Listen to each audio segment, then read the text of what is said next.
You're eating better than you used to, you're prioritizing protein, and you've cleaned up your diet quite a bit. But you've also noticed that your energy didn't fully come back, and overall, just both mentally and physically, you just feel more fragile than you used to. This is probably leaving you asking if a product like creatine may be of benefit to you. But there's an internal conflict here because you don't want to overdo supplements, but you also don't want to leave energy, brain power, and just a better overall feeling of resilience on the table either. So how do you resolve that? Well, that's what we're going to talk about today.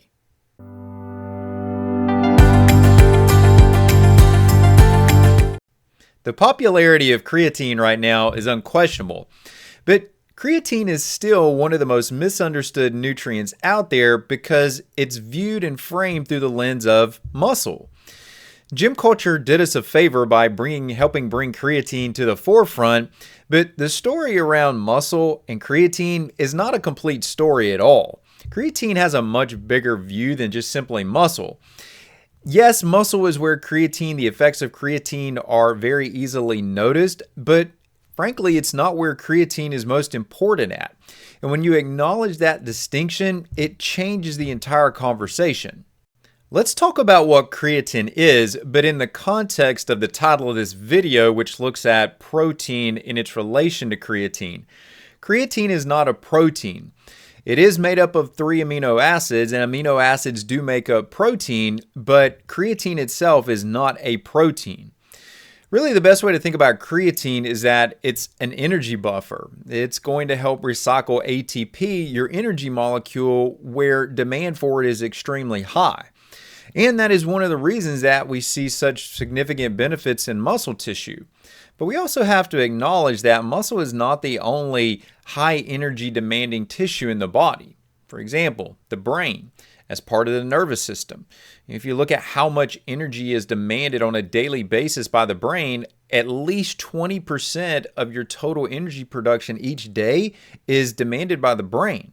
The immune system, the heart, these are all tissues that are very high energy, high demanding areas in the body, and they have a high requirement for ATP, again, that energy molecule.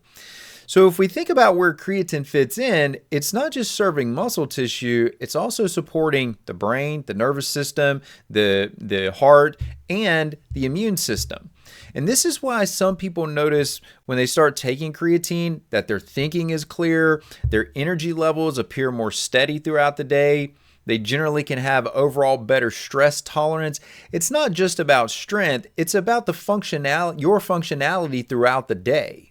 With that understanding of creatine, let's tackle a few misconceptions that may lead you astray on whether or not creatine on top of your increase in protein in the diet may be of benefit. The first misconception is that if I eat a high protein diet that I don't need creatine supplementally, or creatine supplementally wouldn't be of benefit.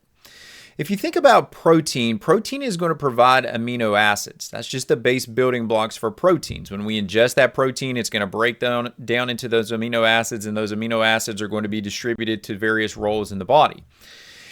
Creatine synthesis does ultimately come from that, but it is separate and independent. It requires 3 amino acids, arginine, glycine, and methionine. But the more important part about this is that when you look at taking protein in from the diet and then restructuring that internally back into creatine, that is a very energy intensive process. There's a high energetic cost to pay for being able to make that creatine.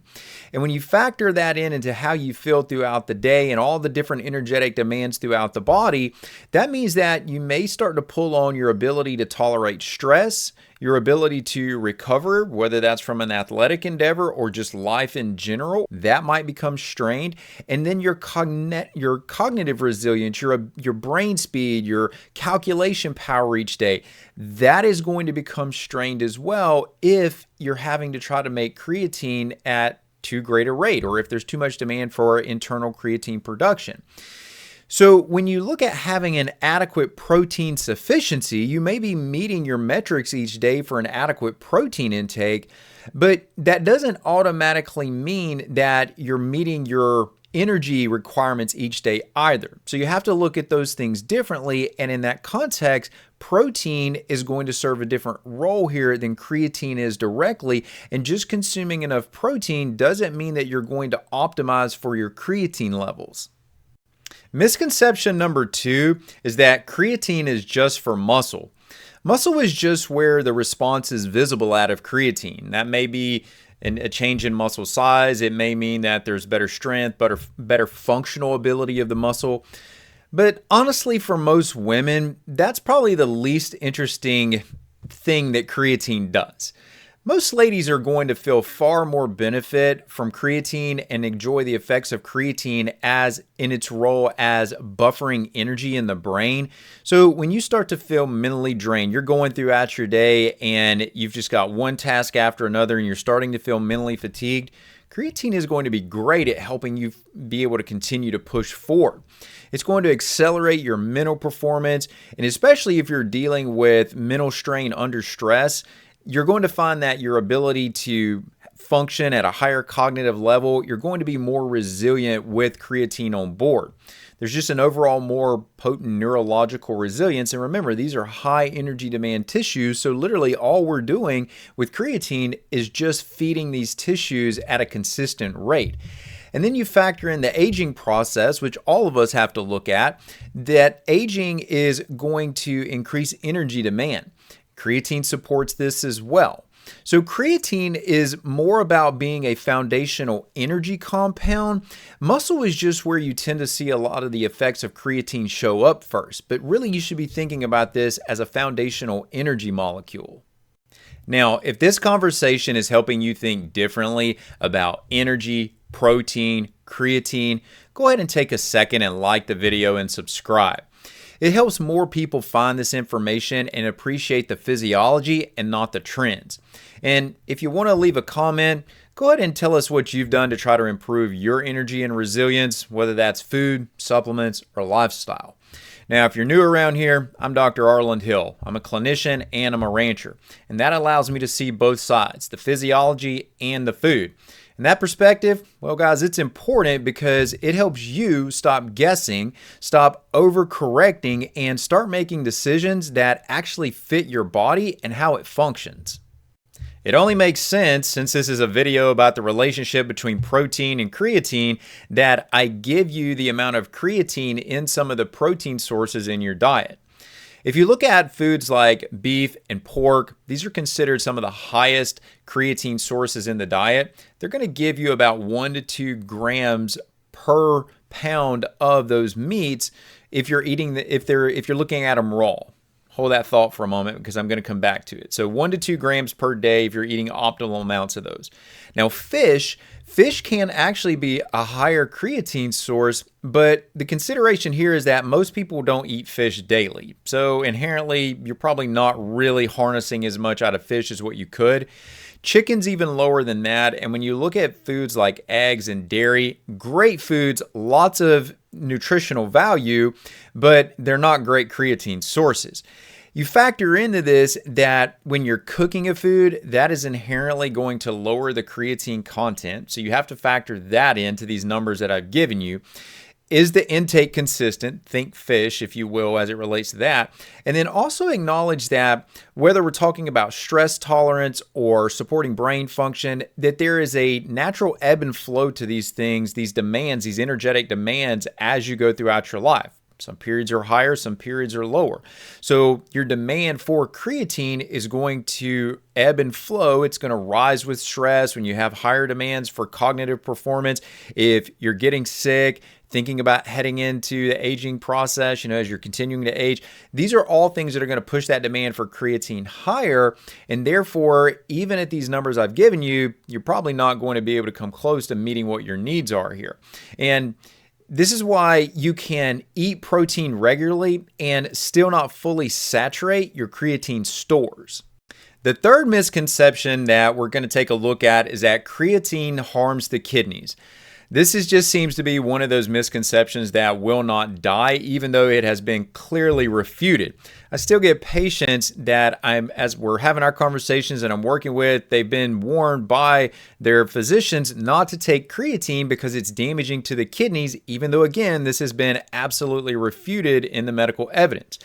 This is a byproduct of the fact that creatine raises creatinine, and creatinine has been associated as being a marker of kidney damage. But creatinine, and this is the fallacy where where this allows this to still be a misconception, is that creatinine is not solely a kidney marker. It is not inherently indicative of kidney damage, and literally, several studies have illustrated the fact that creatine consumption is not damaging for the kidneys at any age, assuming that there is normal kidney function here. It is safe in healthy individuals.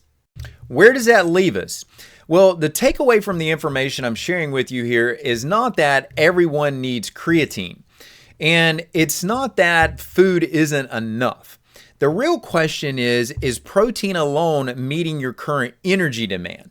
That's what you have to think in terms of. So people who often benefit, even while they're improving their intake of protein in the diet, are going to be individuals who feel mentally fatigued despite eating a good, clean diet, despite having enough protein. It's going to be individuals that are under high stress or under high cognitive demands on an ongoing basis.